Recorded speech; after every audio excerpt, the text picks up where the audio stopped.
Good morning बच्चों।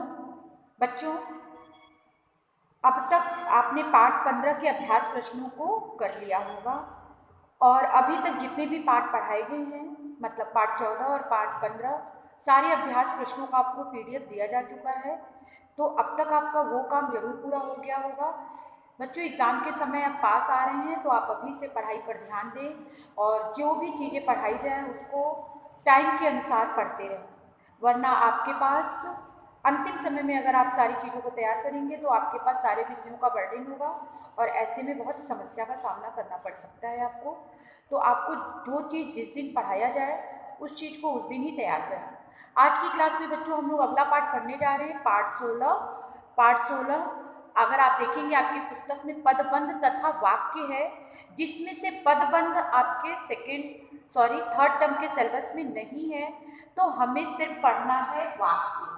पाठ 16 में हमें सिर्फ वाक्य पढ़ना है, तो पदबंध आप नहीं पढ़ेंगे। पाठ 16 का पदबंध आपके सिलेबस में नहीं है। मैं दोबारा रिपीट कर रही हूँ, सिलेबस आपने स्वयं भी देखा होगा, कैंपस केयर पे सिलेबस दिया है। जिन्होंने नहीं देखा है वो सिलेबस पे जरूर ध्यान दें और सिलेबस के अनुसार ही आपको पढ़ाया जा रहा है, पर आप भी सिलेबस देखें और उसके अनुसार अपनी पढ़ाई करें। तो बच्चों, पदबंध नहीं है तो पदबंध का जो टॉपिक है उसे हम छोड़ देते हैं। पाठ 16 के अंतर्गत हमें पढ़ना है वाक्य, तो आज हम लोग उसी पर चर्चा करेंगे। तो देखते हैं, ये आपका पेज नंबर 202 पर दिया गया है। पेज 202 पर दिया गया है वाक्य। आज हम लोग इसी को पढ़ने जा रहे हैं। बच्चों,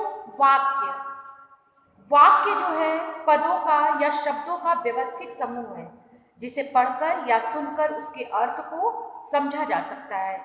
वाक्य जो है कई शब्दों को मिलाकर हम एक वाक्य बनाते हैं और वाक्य का अपना एक स्वतंत्र अर्थ होता है। आप परिभाषा आप अपनी पुस्तक में देखिए, वाक्य पदों का वह व्यवस्थित समूह है जिसमें पूर्ण अर्थ देने की क्षमता होती है। और यह वाक्य बनता कैसे है? शब्दों से बनता है। शब्द कैसे बनते हैं? वर्णों से बनते हैं। तो शब्दों, एक या अनेक, कई शब्दों को जोड़कर हम एक वाक्य का निर्माण करते हैं और वाक्य जो है जिसमें एक पूर्ण अर्थ निकले, जिसको पढ़कर जो है उस लाइन का, उस वाक्य का अर्थ समझा जा सके। तो पदों का वह व्यवस्थित समूह जिसे पूर्ण अर्थ देने की क्षमता होती है, उसे हम वाक्य कहते हैं। अब वाक्य के बच्चों दो अंग, वाक्य के दो अंग है। दो अंग है, कौन कौन से? ध्यान दीजिएगा, वाक्य के दो अंग है। पहला आपका क्या है? उद्देश्य। पहला आपका उद्देश्य है और दूसरा आपका विधेय है। ये सारी चीजें आप पढ़ चुके हैं 7th में भी। वाक्य के दो अंग है। एक एक नंबर के प्रश्न पूछे जा सकते हैं एग्जाम में, तो आप जो एक एक नंबर के प्रश्न, एक एक नंबर का मतलब है जो वन वर्ड आंसर, उस पर विशेष ध्यान दें। उसके साथ ही परिभाषाओं को रटने की आवश्यकता नहीं है बच्चों, परिभाषाओं को समझते हुए पढ़िएगा। जैसे कि अगर उसको लेकर कोई प्रश्न बनाया जाए तो आप आसानी से कर सकें। सही गलत भी जो है आपको, जैसे कोई भी आपको लाइन दे दी गई और पूछा गया सही है या गलत है, खैर ये सारी चीज़ें हम लोग बाद में चर्चा करेंगे। जब मैं रिवीजन कराऊंगी तब मैं बताऊंगी कि किस तरीके से आपको क्या क्या चीज़ें और क्या पढ़ना है।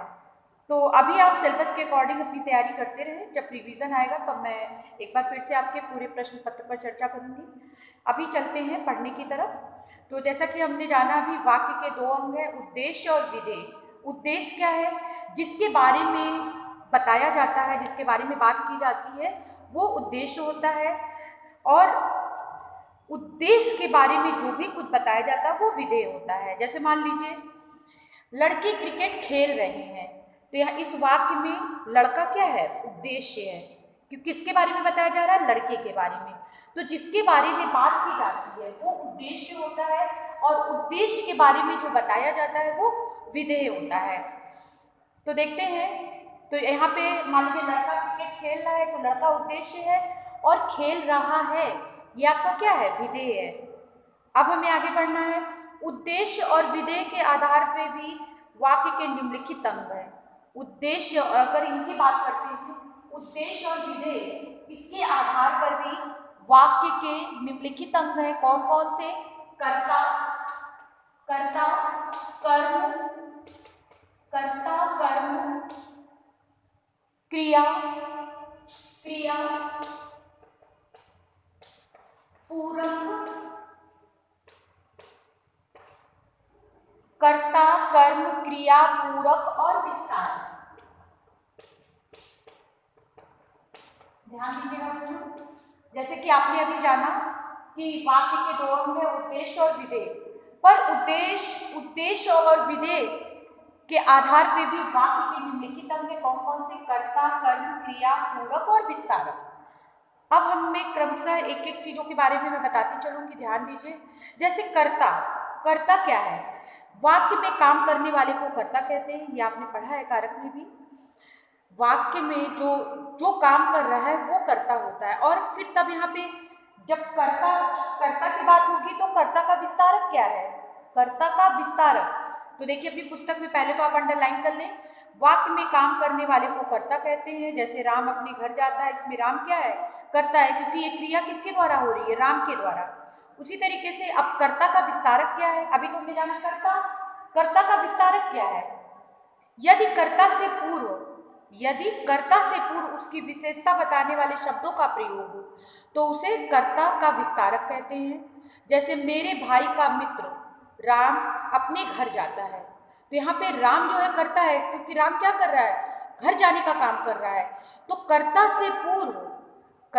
से पूर्व उसकी विशेषता जो बताता है, यदि कर्ता से पूर्व उसकी विशेषता बताने वाले शब्दों को ही हम जो है कर्ता का विस्तारक कहते हैं। तो यहाँ पे देखिए राम तो यहाँ कर्ता हो गया, पर मेरे भाई का मित्र, अब यहाँ मेरे भाई का मित्र जो है कर्ता का विस्तारक है, तो आप अंडरलाइन कर लें।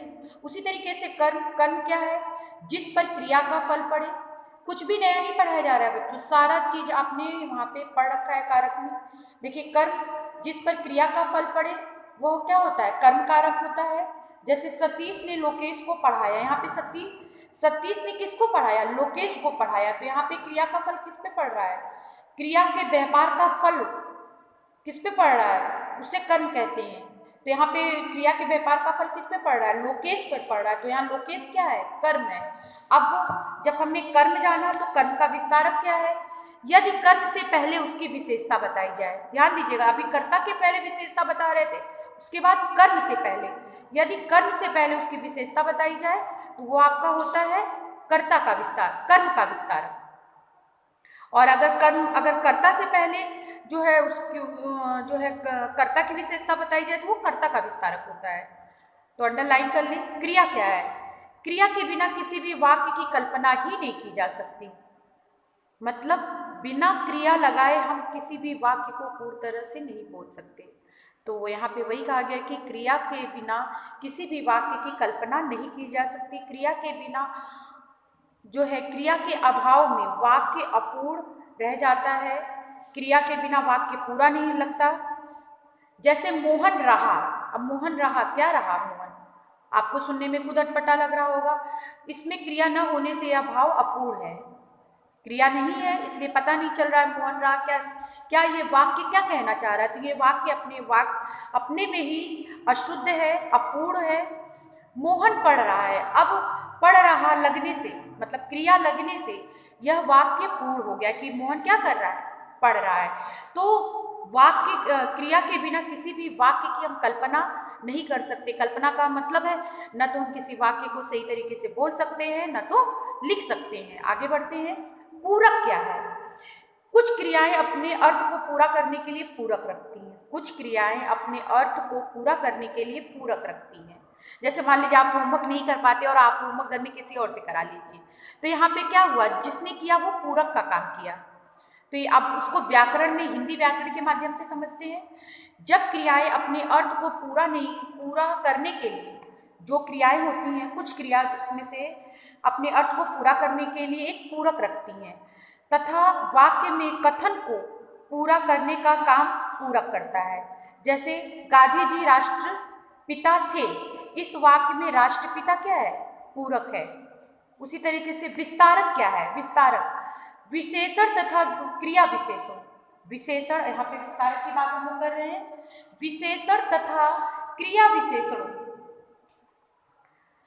के अतिरिक्त वाक्य में कुछ अन्य शब्द भी विस्तारक का काम करते हैं। जैसे पिछले 10 दिनों से मोहन स्कूल नहीं आ रहा। इस वाक्य में पिछले 10 दिनों से क्या है, पिछले 10 दिनों से, ये आपका है विस्तारक, कि मतलब यहाँ पे बताया जा रहा है कि वह कितने दिनों से नहीं आ रहा, पिछले 10 दिनों से, 2 महीने से, 1 महीने से। तो यहाँ पे क्या है, विशेषण तथा क्रिया विशेषणों के अतिरिक्त वाक्य में कुछ अन्य शब्द विस्तारक का काम करते हैं। जैसे पिछले 10 दिनों से मोहन स्कूल नहीं आ रहा, पिछले 2 महीने से वह खाना नहीं खा रहा, पिछले 2 महीने से वह पढ़ नहीं रहा है। तो ये सब क्या है, विस्तारक का काम कर रहे हैं। अब आगे बढ़ते हैं बच्चों, वाक्य के भेद। वाक्य के 2 भेद हैं।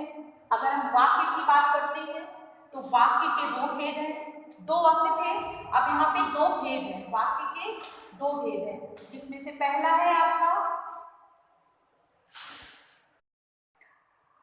तो वाक्य के 2 भेद हैं बच्चों, अर्थ के आधार पर और जो है रचना के आधार पे।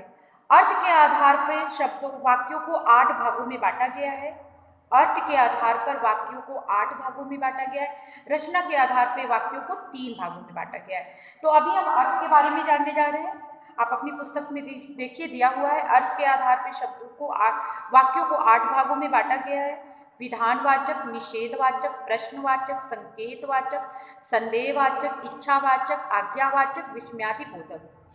विधानवाचक क्या है, इन भेदों पे हम क्रमशः एक एक करके चर्चा करेंगे। विधानवाचक वाक्य, जिन वाक्यों में क्रिया करने या होने का सामान्य कथन हो, जहाँ पे क्रिया के करने या होने का सामान्य जानकारी मिलती है, वो आपका होता है विधानवाचक वाक्य। जैसे दशरथ के पुत्र राम ने दुष्ट रावण को मारा, यहाँ पे क्रिया के सामान्य रूप से होने का पता चल रहा है। उसी तरीके से तुम्हारी पितृभक्ति और दृढ़ निश्चय से मैं प्रसन्न हूँ, तो जहाँ पे क्रिया के करने या होने के सामान्य रूप से होने का पता चलता है या सामान्य रूप से जानकारी मिलती है, वह आपका होता है विधानवाचक वाक्य।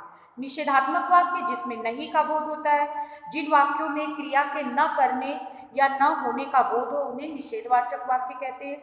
कोई भी आप उदाहरण पे आप निशान लगा सकते हैं, जैसे सुरेश ने रमेश को पुस्तक नहीं दी, तो यहाँ पे नहीं जो है ये आपका निषेधवाचक वाक्य है। आगे प्रश्नवाचक वाक्य, जिन वाक्यों से में प्रश्न किया जाए उन्हें प्रश्नवाचक वाक्य कहते हैं। जैसे क्या वह घर आ गया।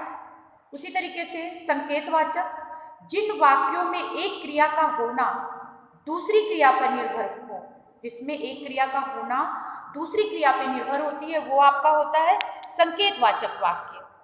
जैसे रात होगी तो आसमान में तारे निकलेंगे, तो यहाँ पे जब रात होगी तब आसमान में तारे निकलेंगे।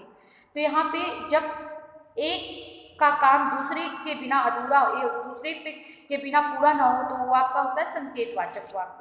एक क्रिया का होना दूसरी क्रिया पर निर्भर हो, उससे आप संकेतवाचक वाक्य कहते हैं। संदेहवाचक, जिस वाक्य में संदेह या संभावना का बोध हो, इसके नाम से ही प्रतीत हो रहा है संदेह, उन्हें संदेहवाचक वाक्य कहते हैं। जैसे अब तक गाड़ी कानपुर पहुंच गई होगी, या अब तक आपने पाठ 15 के अभ्यास प्रश्नों को कर लिया होगा।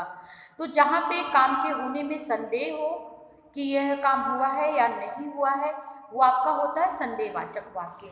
पेज टर्न करिए, पेज नंबर 204 पर आइए। इच्छावाचक वाक्य, जिन वाक्यों में वक्ता की इच्छा, आशा, शुभकामना, कामना, आशीर्वाद आदि का बोध हो, उन्हें इच्छावाचक वाक्य कहते हैं। जैसे काश मैं सिर्फ एक बार आकाश में उड़ पाता। यहाँ पे क्या है, आपकी इच्छा है कि काश एक बार आप आसमान में उड़ पाते। या फिर भगवान तुम्हें दीर्घायु करे, यहाँ पे क्या है, वो कामना कर रहा है कि उसे क्या भगवान क्या करे, दीर्घायु करे, मतलब बहुत लंबे समय तक जीवित रखे। तो जब भी ऐसी बात होती है कि जब भी वक्ता मतलब बोलने वाला, कि कोई इच्छा करे, कोई कामना करे, आशीर्वाद करे, वहाँ पे जो होता है इच्छावाचक वाक्य होता है। आज्ञावाचक वाक्य में देखते हैं, जिन वाक्यों में आज्ञा, आदेश, अनुमति, अनुमति या अनुरोध का बोध हो, उन्हें आज्ञावाचक वाक्य कहते हैं। जैसे आप ये ले सकते हैं, या फिर तुम तब तक रहना चाहो जब तक रहो। तो जिन वाक्यों में आज्ञा का बोध हो, या फिर आदेश हो, अनुमति हो या अनुरोध का बोध हो, वो आपका होता है आज्ञावाचक वाक्य। अगला है नंबर 8 विस्मयादिबोधक। तो विस्मय से आप समझ गए होंगे, जहाँ पे हर्ष, शोक, घृणा, दुख आदि का भाव प्रकट होता है, वो आपका होता है विस्मयादिबोधक वाक्य। तो इस तरीके से आपने अर्थ के आधार पे आठों भेद के नाम जान लिए और इन आठों के बारे में जाना। तो बच्चों आज के लिए इतना ही। अगली क्लास में हम लोग रचना के आधार पर वाक्यों के भेद को जानेंगे। थैंक यू बच्चों।